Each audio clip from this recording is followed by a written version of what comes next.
আজকের রেসিপি দই পরোটা। আশা করি আপনারা এর আগে বিভিন্ন ধরনের নান, পরোটা, লুচি খেয়ে থাকবেন, কিন্তু একবার এই দই পরোটাটি ট্রাই করে দেখুন। এটি যেমন সুস্বাদু তেমন খেতে হয় দুর্দান্ত। আর সবথেকে বড় কথা, যে কোনো নিরামিষ বা আমিষ সমস্ত কিছু পদের সাথেই এটি খেতে দুর্দান্ত লাগবে। বাই দ্য ওয়ে, আমি মৌ, আপনাদের সকলকে আমার চ্যানেলে স্বাগত। এটি তৈরি করার জন্য আমি একটা বাটি নিয়ে নিচ্ছি। তাতে আমি নিচ্ছি হাফ কাপ টক দই নিয়ে নিয়েছি। এবার এই দই দিয়ে দিচ্ছি সামান্য পরিমাণে নুন, সামান্য পরিমাণে চিনি, দিয়ে দেবো 1 চিমটে বেকিং পাউডার ও 1 চিমটে বেকিং সোডা, দিয়ে এটাকে খুব ভালোভাবে ফেটিয়ে নেব। এটাকে আমি 2 মিনিট চামচের সাহায্যে ফেটিয়ে নেব। এবার এতে আমি দিয়ে দেবো ময়দা। আমি এখানে 2 কাপ ময়দা ব্যবহার করেছি। দেখুন, ময়দা নিয়ে নিয়েছি। এবার ময়দাটাকে খুব ভালো করে এই দইয়ের সাথে মেখে নেব। আপনি যদি আমার চ্যানেলে নতুন হন তাহলে দয়া করে আমার চ্যানেলটি সাবস্ক্রাইব করে নেবেন ও পাশে থাকা বেল আইকনটি অবশ্যই প্রেস করে দেবেন। আমার চ্যানেলে আরও অনেক নিত্য নতুন রেসিপি রয়েছে, তার লিঙ্ক আমি ডেসক্রিপশনে দিয়ে দেবো, আপনারা সেই ভিডিওগুলো দেখতে পারেন। আপনারা এই পরোটাটি একবার অবশ্যই বানান, এটি খুব সুস্বাদু হয়। ছোট থেকে বড় সকলেই খেতে খুবই পছন্দ করবে। এবার আমি এতে সামান্য পরিমাণে জল দিতে থাকবো এবং খুব সুন্দর করে একটা সফট ডো তৈরি করব। ডোটা এমনভাবে তৈরি করব যাতে খুব বেশি পাতলা না হয়, আবার খুব বেশি শক্ত না হয়। আপনারা এই পরোটাটার সাথে যে কোনো আলুর তরকারি বা ইয়াকনি পনির বা মাংসের যে কোনো সুস্বাদু রেসিপি ট্রাই করতে পারেন, তার লিঙ্কগুলো আমি ডেসক্রিপশনে দিয়ে দেবো। দেখুন, আমি ডোটা খুব সুন্দরভাবে মেখে নিয়েছি। ডোটা ঠিক এইরকম মাখতে হবে, একদম টাইট নয়, আবার একদম পাতলা নয়, ঠিক এইরকম সফট ডো আমি তৈরি করে নেব। ডোটা রেডি হয়ে গেছে। এবার আমি হাতে একটু সাদা তেল নেব, নিয়ে এই ডোটার গায়ে খুব ভালোভাবে মাখিয়ে দেবো। দেখুন, ডোটাকে আমি খুব সুন্দরভাবে তেলে কোট করে দিচ্ছি। খুব সুন্দরভাবে তেলে কোট করে দেওয়া হয়ে গেলে এটাকে আমি ঢাকনা চাপা দিয়ে 10 মিনিট রেস্টে রেখে দেবো।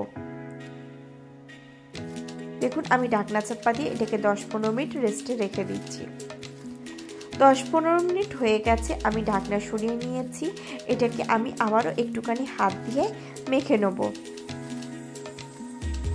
এবার আমি একটা বড় থালা নিয়েছি, তাতে আমি এই ডোটা 2-3 বার খুব ভালোভাবে মেখে নেব।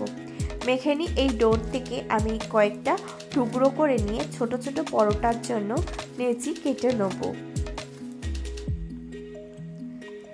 দেখুন, আমি ছুরির সাহায্যে এই ডোটাকে কেটে নিচ্ছি। আমি প্রথমে সবগুলো যাতে সমান হয় সেই মাপ করে নিয়ে কেটে নিচ্ছি।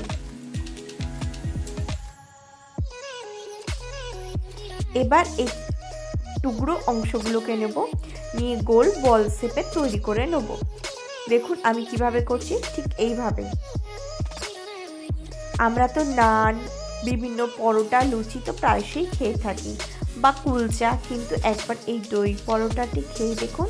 এটি সম্পূর্ণ ভিন্ন স্বাদে, ছোট থেকে বড় সকলেই খেতে খুবই পছন্দ করবে, আর খুব অল্প সময়ে তৈরি হয়ে যায়।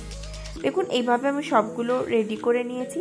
এবার আমি প্লেন চাকি নিয়েছি, তাতে আমি কিছুটা পরিমাণে সাদা তেল নিচ্ছি, নিয়ে তেলটাকে খুব ভালোভাবে এতে স্প্রেড করে দিচ্ছি। দেখুন, আমি খুব ভালোভাবে স্প্রেড করে দিয়েছি। এবার আমি একটা অংশ নিচ্ছি, নিয়ে এটাকে আমি বেলে নিচ্ছি। আমি এখানে গোল করে বেলে নেব। দেখুন, আমি এখানে 2 ধরনের পদ্ধতি দেখেছি বেলার, আপনারা যে কোনো পদ্ধতি অবলম্বন করে এই পরোটাটা বেলে নিতে পারেন। দেখুন, আমি বেলে নিয়েছি। এবার উপর থেকে কিছুটা পরিমাণে কালো জিরে দিচ্ছি, দিয়ে চেপে দিয়ে আবারও বেলেন দিয়ে বেলে দিচ্ছি। এই কালো জিরে দেওয়াটা অপশনাল, আপনারা চাইলে দিতেও পারেন, আবার নাও দিতে পারেন। আপনারা এইভাবে বেলতে পারেন, বা একটা অংশ নিয়ে সেটাকে প্রথমে হাত দিয়ে চেপে বেলে নিয়ে, দেখুন বেলে নিচ্ছি।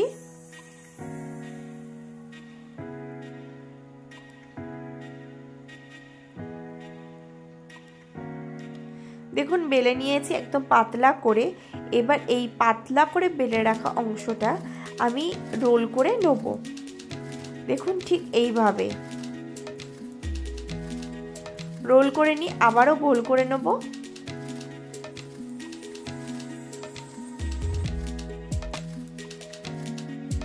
নিয়ে এটাকে আমি আবারও বেলে দেবো।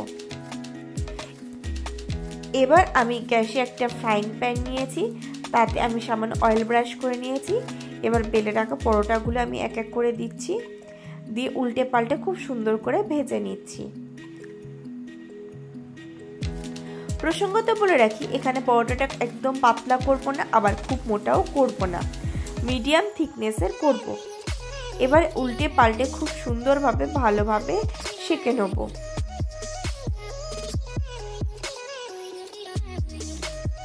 একদিকটা হয়ে গেলে উল্টে দিয়ে অপর দিকটা, আবার কিছুক্ষণ পরে উল্টে দিয়ে অপর পাশটা। এইভাবে আমি সমস্ত পরোটাটাকে খুব ভালোভাবে সেঁকে নেব। দেখুন এইভাবে উল্টে পাল্টে আমি খুব সুন্দরভাবে সেঁকে নিচ্ছি।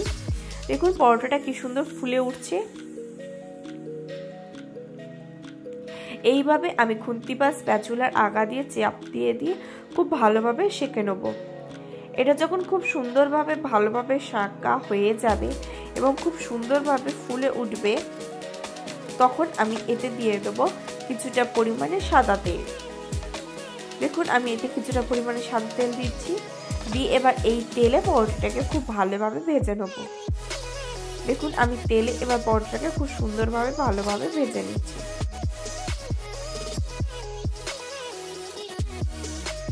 দেখুন খুব সুন্দরভাবে পরোটাটা আমাদের ভাজা হয়ে গেছে। উল্টে পাল্টে আমি দুপাশটাই খুব সুন্দরভাবে ভেজে নিয়েছি। এবার এটাকে আমি তুলে সাইডে রেখে দেবো। এইভাবে আমি সমস্ত পরোটাকে ভেজে নেব। একদিকটা ভাজা হয়ে গেলে উল্টে দিয়ে অপর দিকটাকে ভেজে নেব। দুদিকটা খুব সুন্দরভাবে আমি ভেজে নেব।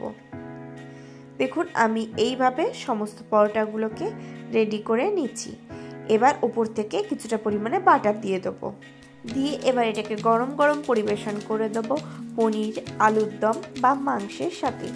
আপনারা বাড়িতে অবশ্যই একবার এই রেসিপিটি ফলো করে দই পরোটা বানান। ছোট থেকে বড় সকলেই খেতে খুবই পছন্দ করবে। পরোটা, লুচি, নান, কুলচা খেয়ে যদি মুখে একঘেয়েমি এসে যায়, তখন একবার অবশ্যই এই রেসিপিটি বানান। আশা করি আজকের ভিডিওটি আপনাদের ভালো লেগেছে। যদি ভালো লাগে তাহলে অবশ্যই লাইক করবেন, কমেন্ট করবেন, শেয়ার করবেন, আর আমার চ্যানেলটি অতি অবশ্যই সাবস্ক্রাইব করে নেবেন।